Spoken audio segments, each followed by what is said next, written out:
नमस्कार, आप देख रहे हैं ईएन टीवी और मैं हूं आपके साथ शबनम।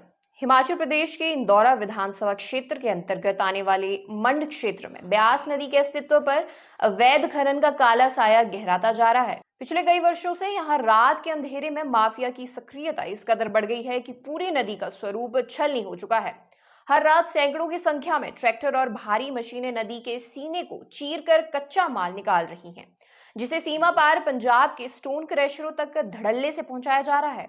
स्थानीय ग्रामीणों का कहना है कि जैसे ही सूरज ढलता है, खनन माफिया का राज शुरू हो जाता है और सुबह होने तक नदी के प्राकृतिक संसाधनों की लूट का खेल निर्बाध रूप से चलता रहता है। हैरानी की बात यह है कि माइनिंग विभाग और स्थानीय प्रशासन की नाक के नीचे चल रही इस खेल पर विभाग ने रहस्यमयी चुप्पी साध रखी है।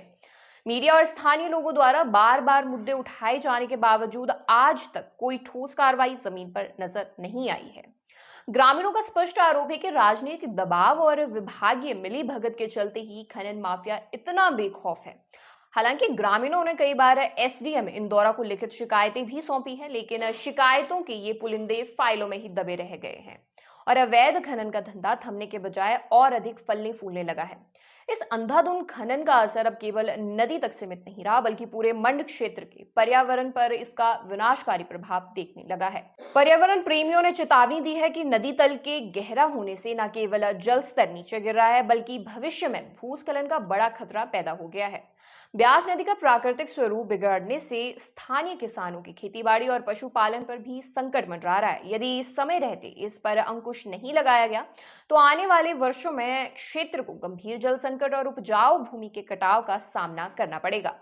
हिमाचल प्रदेश की खनन नीति में स्पष्ट प्रावधान है कि निजी भूमि पर भी बिना विभाग की अनुमति के खनन करना माइनिंग एक्ट के तहत दंडनीय अपराध है। लेकिन मंड क्षेत्र में ये कानून केवल कागजों तक ही सीमित दिखाई देता है। सवाल ये उठता है कि जब निजी भूमि पर सख्ती के दावे किए जाते हैं, तो ब्यास नदी जैसी सार्वजनिक संपत्ति को माफिया के हवाले किसके इशारे पर छोड़ा गया है?